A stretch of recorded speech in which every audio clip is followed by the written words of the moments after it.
గర్భధారణ, ప్రసూతి చికిత్స, పిల్లలకు చికిత్స వంటి అన్ని సౌకర్యాలు కలిగిన ఒక పరిపూర్ణమైన ఆసుపత్రి మన సుధా ఫర్టిలిటీ సెంటర్.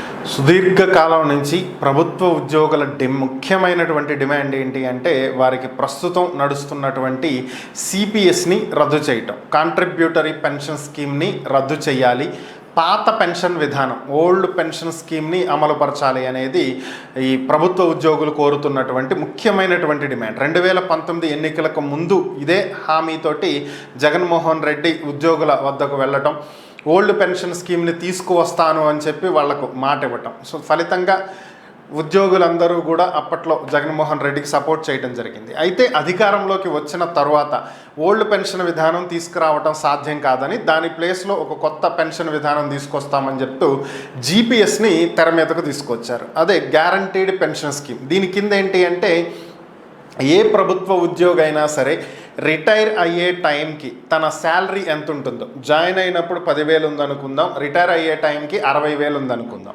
చివరి జీతం ఎంతైతే ఉంటుందో దాంట్లో 50% వాళ్ళకి పెన్షన్గా వచ్చేలాగా చూస్తాము అని చెప్పి అప్పట్లో హామీ ఇవ్వటం జరిగింది. అదే జీపీఎస్కి సంబంధించి జీవో కూడా తీసుకురావటం జరిగింది. సో అంటే 30,000 రూపాయలు పెన్షన్ వస్తుంది, 60,000 చివరి జీతం అనుకుంటే. సో అయితే దీన్ని వ్యతిరేకించడం కూడా జరిగింది. మరలా 2024 సార్వత్రిక ఎన్నికల సమయంలో కూటమి పాత పెన్షన్ విధానాన్ని తీసుకొస్తామని, లేదా జీపీఎస్ని రద్దు చేసి మెరుగైనటువంటి పెన్షన్ విధానాన్ని తీసుకొస్తామని చెప్పారు. అయితే ఇప్పుడు పరిస్థితి ఎలా తయారైంది అంటే కేంద్ర ప్రభుత్వం ఒక కొత్త నిర్ణయం తీసుకోవటం జరిగింది. ఈ కొత్త నిర్ణయం ఏంటి అంటే ప్రస్తుతం ఉన్నటువంటి సిపిఎస్ని రద్దు చేసి దీని స్థానంలో కేంద్ర ప్రభుత్వ ఉద్యోగుల కోసం, అంటే ఆల్ ఇండియా సర్వీసెస్ ఎంప్లాయీస్ ఎవరైతే ఉంటారో వాళ్ళు, అలాగే కేంద్ర ప్రభుత్వ సంస్థల ఉద్యోగులు, రైల్వే కావచ్చు, పోస్టల్ డిపార్ట్మెంట్ కావచ్చు, వీళ్ళందరూ కూడా సెంట్రల్ గవర్నమెంట్ ఉద్యోగులే.